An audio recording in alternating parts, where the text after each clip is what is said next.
میرے پیارے اور محترم اسلامی بھائیو، السلام علیکم ورحمۃ اللہ وبرکاتہ۔ امید ہے آپ تمام اسلامی بھی خیر و عافیت سے ہوں گے۔ اللہ تبارک و تعالیٰ آپ سب کے لیے آسانیاں پیدا فرمائے، آپ کی پریشانیوں کو آسانیوں میں تبدیل فرمائے۔ میرے پیارے اور محترم اسلامی بھائی، جیسا کہ آپ دیکھ رہے ہیں حامدی اتاری چینل، اور میں ہوں محمد سمیع اللہ اتاری۔ میرے پیارے اور محترم اسلامی بھائی، جیسا کہ آپ کو معلوم ہے کہ الحمدللہ عز و جل ہمارے اس آن لائن پلیٹ فارم سے جو ہے وہ دین مدین کی خدمت کرنے کی کوشش کی جاتی ہے۔ تو الحمدللہ عز و جل اسی سلسلے میں آج پھر آپ کے ساتھ جو ہے وہ ہمارا تعاون کا سلسلہ دوبارہ جو ہے وہ ویڈیو ریکارڈ کے ذریعے آپ کے سامنے ہے۔ تو انشاءاللہ العزیز، جیسے کہ الحمدللہ آپ کو پتہ ہے کہ کل ہماری نماز جو ہے وہ مکمل ہو چکی تھی۔ آج اسی نماز سے متعلق انشاءاللہ العزیز آپ کو نماز کی شرائط، نماز کے فرائض، یہ انشاءاللہ العزیز سکھانے کی جو ہے وہ کوشش کریں گے۔ اس کے ساتھ ساتھ مختصر سا جو ہے وہ پہلے میں آپ کو نماز کے متعلق جو ہے ایک مختصر سا واقعہ سنا دیتا ہوں، اس کے بعد انشاءاللہ ہم اپنے جو ہے وہ آج کے سبق پر چلیں گے۔ تو آئیے بلا تمہید و تفہیم جو ہے وہ ہم اپنی ویڈیو کی جو ہے اپنے سبق کی جانب چلتے ہیں، اپنے درس کی جانب چلتے ہیں۔ آج کا جو ہمارا درس ہے میرے پیارے اور محترم اسلامی بھائیوں، وہ یہ ہے کہ ایک مرتبہ ہوا اس طرح کہ ایک علاقے کے اندر رات کی تنہائی کے اندر تقریباً 1-2 بجے جو ہے نا وہ چوروں کا ایک ٹولہ جو ہے نا وہ داخل ہوا۔ بڑی خاموشی کے ساتھ انہوں نے، بڑی چلاکی کے ساتھ جو ہے نا اپنی یعنی کہ مکمل پلاننگ کے ساتھ انہوں نے چوری کی۔ چوری کرتے کرتے ان کے نا ایک ساتھی کا جو ہے نا وہ کسی غلط گھر کے اندر جو ہے نا وہ قدم پڑ گیا۔ گھر والا جو ہے وہ جاگ رہا تھا، اس نے فوراً جو ہے وہ دیکھ کر شور مچا دیا، چور چور چور۔ اب ہوا یہ کہ انہوں نے جو چوروں نے جو پورے علاقے محلے کے اندر جو چوری کی تھی نا، اب انہوں نے جب دیکھا کہ بھائی ہمارے پیچھے ایک بندہ جاگ گیا اور وہ ہمارے پیچھے چور چور کی صدا بلند کر رہا ہے، اور ہم اس علاقے میں ہیں بھی نہ، اور ہمارے پاس سامان بھی کافی سارا ہے، تو اب ان کو اپنی جان پہ جب بنی تو انہوں نے اپنا سارا سامان چھوڑا، مختصر سا جو سامان تھا، جو قیمتی سامان تھا، وہ انہوں نے اٹھایا اور اٹھا کر بھاگنے والی کی۔ اب جو ہے اس ایک بندے کی آواز سن کر جو ہے وہ آپ کو پتہ ہے بھائی کئی جو ہے وہ لوگ بیدار ہو گئے، جاگ گئے، لوگوں نے فوراً لائٹیں آن کی، جو ہے وہ مشالیں جلائیں۔ اب چوروں کو اپنی جان کی فکر لگ گئی کہ لے بھائی ہم تو پھنس گئے، اب ہم کیا کریں گے۔ اسی اسنا کے اندر ایک چور نے جو ہے نا ان کو فوراً مشورہ دیا کہ اگر جان بچانا چاہتے ہو نا تو جتنی پاور ہے مال سامان چھوڑو، یہاں سے جو ہے نا بھاگنے کے اندر صرف کرو۔ ان کو آئیڈیا اچھا لگا، وہ سارے اکٹھے ہو کر نا اپنے سردار کی سربراہی کے اندر وہاں سے نکل کر بھاگ پڑے۔ اب وہ گلیوں کے اندر گھومتے گھماتے، نوا علاقہ تو ان کو پتہ نہیں تھا، گھومتے گھماتے چھپتے چھپاتے اب کوئی جگہ ان کو نہ ملے، کیوں دڑا دڑ وہ بھائی جلد از جلد جو ہے وہ ہر گھر کی لائٹیں آن ہو، لو جی چور آ گئے، چور پڑ گئے، صدا بلند ہوئی تو جناب بھاگتے بھاگتے اب یہ جانے لگے، ایک چوک کے اندر آ گئے۔ چوک میں سے مڑنے لگے تو ان کو ایک جگہ نظر آئی، وہاں پر دروازہ کھلا ہوا تھا، ایک جو ہے نا لال رنگ کی لائٹ جل رہی تھی۔ اب انہوں نے جب آگے ہو کر دیکھا تو وہ مسجد تھی۔ اب چور جو ہے نا بڑے پریشان ہو گئے، یار جائیں تو جائیں کہاں، محلے والے پیچھے آ گئے۔ چوروں نے اپنی جان بچانے کے لیے کیا کیا، سامان انہوں نے تھوڑا سا سائڈ پہ کر کے پھینک دیا، ٹھیک ہے، اور سارے فٹافٹ جا کر نا مسجد کے اندر جتیاں اتار کر جو ہے وہ جناب نماز کی نقلی نیت باندھ کر کھڑے ہو گئے۔ اب جناب انہوں نے جاتے ہی فوراً ان کے سانس پھولے ہوئے تھے، انہوں نے نماز سٹارٹ کر دی پیچھے سے۔ اب پیچھے سے جو ہے وہ علاقے اور محلے والے جو ہے نا وہاں پر آ گئے۔ انہوں نے آ کر جب دیکھا بھائی چوک کے اندر ادھر ادھر، بھائی یار چور کہاں گئے، وہ تو مل ہی نہیں رہے، پتہ نہیں کہاں چلے گئے۔ انہوں نے دیکھا تو ان کو ان کا قیمتی سامان جو ہے نا وہ قرب و جوار کے اندر مل گیا۔ انہوں نے کہا چلو یار آگے پیچھے ہو کے دیکھ لیتے، شاید کوئی بندہ کہیں نظر آ جائے۔ اب وہ جیسے ہی تھوڑے سے محلے والے آگے، وہ ان کی نظر پڑی مسجد کے اندر، تو سارے محلے کہنے لگے آجو آجو آجو، چور پکڑے گئے، آجو یہ رہے چور اندر۔ اب وہ تھے تو اصل کے چور، اب لو بھائی ان کی تو جان کو بن گئی کہ لے بھائی آج تو مر گئے، آج تو کھپ گئے، آج تو ہمیں چھوڑے گا کوئی نہیں۔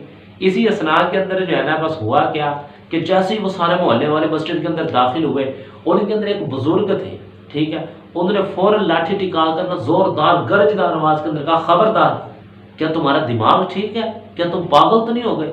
اور خدا کے بندو، ایسے نیک پارسا لوگ کہ رات کے اس وقت کے اندر اللہ تبارک و تعالیٰ کی بارگاہ میں جو مسجد میں کھڑے ہو کر سجدے کر رہے ہیں، وہ بے وقوفوں تم ان کو چور کہہ رہے ہو؟ اور خدا کا خوف کرو یار، اللہ کے بندو، ہم تو چلو غفلت میں پڑے رہ گئے، ہم تو چلو ساری رات پڑے سوتے رہتے ہیں، اپنی تو بات چھوڑو، اب جو اللہ کی بارگاہ میں رات کو آدھی رات کو اٹھ کر سجدے کر رہے لوگ، تم ان کو چور کہہ رہے ہو؟ نہیں بھائی نہیں، یہ چور نہیں ہو سکتے ہرگز، ان کو خبردار کوئی چور نہ کہے، ان کو یہ چور نہیں ہے، یہ تو اللہ کے نیک بندے ہیں جو اللہ کی عبادت کر رہے ہیں۔ اتنا کہا کہ اس نے کہا چلو میرا حکم ہے، سارے یہاں سے مسجد سے باہر نکلو۔ لوگوں کی بات سمجھ میں آ گئی، انہوں نے کہا یار واقعی بھی بات تو ٹھیک ہے، ہم تو ساری رات سوتے رہتے ہیں اور جو اللہ کی بارگاہ میں اس ٹائم بھی سجدے کر رہے ہیں وہ چور ہوں۔ تو یہ کہہ کر لوگ وہاں سے چلے گئے۔ اب جو چوروں کا سردار تھا وہ جب سارے لوگ چلے گئے تو وہ رونے لگ گیا۔ لوگوں نے پوچھا حضور کیوں رو رہے ہو؟ تو کہنے لگا یار آج مجھے اس بات نے رلا دیا کہ آج ہم نے نا نماز کی ایک جھوٹی نیت کی ہے، اپنی جان بچانے کے لیے آگے جلد بازی کے اندر صرف اپنی جان بچانے کے لیے نماز کی ایکٹنگ کی ہے۔ تو کہنے لگا خدا کے بندو آج اس ایک ایکٹنگ والی نماز نے ہماری جان بچا لی۔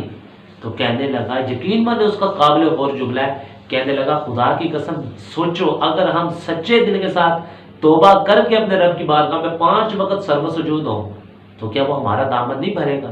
کیا وہ ہماری بخشش نہیں کرے گا؟ کیا وہ ہمیں اسی طرح پریشانیوں میں گرا چھوڑ دے گا؟ میرے پیاروں اور محترم اسلامی، یہ ایک جملہ اس کی توبہ کا سبب بنا۔ پھر اس کے پیچھے کہتے ہوئے اس کے پورے گروہ نے جو ہے نا انہوں نے کہا ہمارے سردار چوری کی راہ پر بھی تو ہمارا سردار تھا، اب تو نے توبہ کر لیا، اب ہم سارے تیرے پیچھے توبہ کرتے ہیں، ہم بھی جو ہے وہ جو ہے نا اب چوری چکاری چھوڑ کر نیکیاں کریں گے۔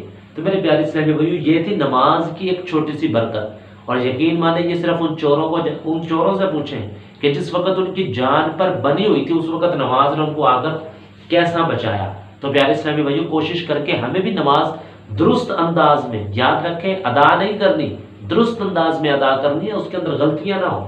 تو میرے پیارے اسلامی بھائیو یہ تھا آج کا ہمارا مختصر سا درس۔ اب چلتے ہیں نماز کی شرائط کے اوپر۔ میرے پیارے محترم اسلامی بھائیو نماز کی 6 شرائط ہیں، یعنی کہ آسان مختصر لفظوں میں یہ کہیں کہ ایسے 6 کام جن کے بغیر آپ کی میری کسی کی بھی نماز ادا نہیں ہو سکتی۔ ہر بندہ وہ 6 کام ادا کرتا ہے، یہ کام ضروری اور لازمی ہے، لیکن آپ کو اور مجھے بس علم نہیں ہوتا۔ وہ 6 کام کون سے ہیں؟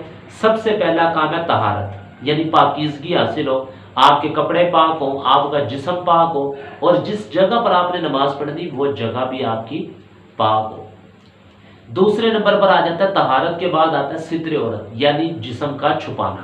مرد کے لیے ناف سے پسلیوں سے لے کر گوڈوں کے نیچے تک جسم کا حصہ سارا حصہ چھپانا یہ ضروری اور لازمی ہے، جبکہ عورتوں کے لیے منہ کی ٹکلی، دونوں ہاتھ کی ہتھیلیاں، دونوں پاؤں کے تلوے، ان کے علاوہ سارا جسم چھپانا ضروری ہے۔ ہمارے گھر کی کئی اسلامی بہنیں نماز پڑھتی ہیں گرمیوں کے اندر، جس طرح آپ کو پتا ہے گرمیوں کے دن ہے، ان کے نماز پڑھتے ہوئے سر کے بال نظر آ رہے ہوتے ہیں، کوئی بریک روپٹا یعنی سر پر لیتی ہیں، یاد رکھیں ایسی صورت میں نماز نہیں ہوگی، ٹھیک ہے۔ تو دوسری شرط ہماری ہے جسم کو چھپانا۔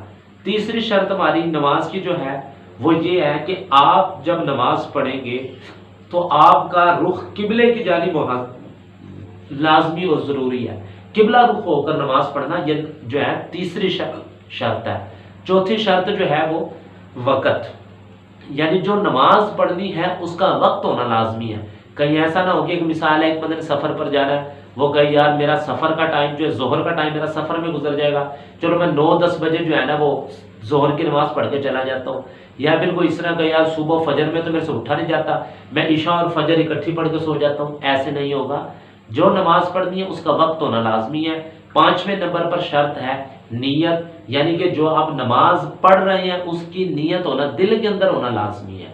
یعنی کہ ایک مثال آپ زبان سے نہیں کہا آپ نے، لیکن آپ کے دل میں یہ نیت ہو کہ اس وقت میں مثلاً ایک مغرب کے 3 فرض پڑھ رہا ہوں۔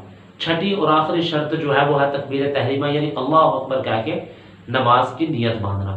تو ایک مرتبہ پھر ریوائز کرواتا تو نماز کی 6 شرائط ہیں۔ سب سے پہلی شرط طہارت، یعنی آپ کے کپڑے، جسم اور جگہ یہ تینوں چیزیں پاک ہو۔ دوسری شرط ہے جسم کا چھپانا، مرد کے لیے ناف سے لے کر گھٹنوں تک جسم کا سارا حصہ چھپانا ضروری ہے۔ اس کے بعد تیسری شرط ہے اللہ آپ کا بھلا کرے استقبال قبلہ، قبلے کی جانب رخ کرنا، قبلے کی جانب چہرہ کر کے نماز پڑھنا۔ چوتھی شرط جو ہے وہ ہے وقت، ٹائم کا موجود ہونا لازمی ہے۔ 5ویں شرط جو ہے وہ نیت، دل کے اندر نیت کا ہونا ضروری ہے۔ چھٹی اور لاسٹ اور آخری جو شرط ہے وہ ہے تکبیر تحریمہ، یعنی اللہ اکبر کہہ کے نماز کو سٹارٹ کرنا۔ میرے پیاروں اور محترم اسلامی بھائیو یہ تھا آج کا ہمارا سبق۔ امید ہے کہ آپ تمام اسلامی بھی اس کو یاد کرنے کی، علم سیکھنے کی پوری کوشش کریں گے، اور آپ سے ایک ریکویسٹ اور کرتا چلوں کہ خدا را جس طرح آپ علم سیکھ رہے ہیں براہ کرم علم دین کو عام کرنے کے لیے اس ویڈیو کو آگے سے آگے شیئر کریں، تاکہ ہمارے وہ اسلامی بھائی جن کو نماز کی شرائط نہیں یاد، براہ کرم تاکہ وہ بھی نماز کو یاد کر سکیں، ان کو جو ہے اپنی شرائط کو جو ہے وہ یاد کر سکیں۔ اللہ تبارک و تعالیٰ آپ کو مجھے علم دین حاصل کرنے کی، آگے سکھانے کی توفیق عطا فرمائے، آمین بجاہ نبی برحمتک یا ارحم الراحمین۔ السلام علیکم ورحمۃ اللہ وبرکاتہ۔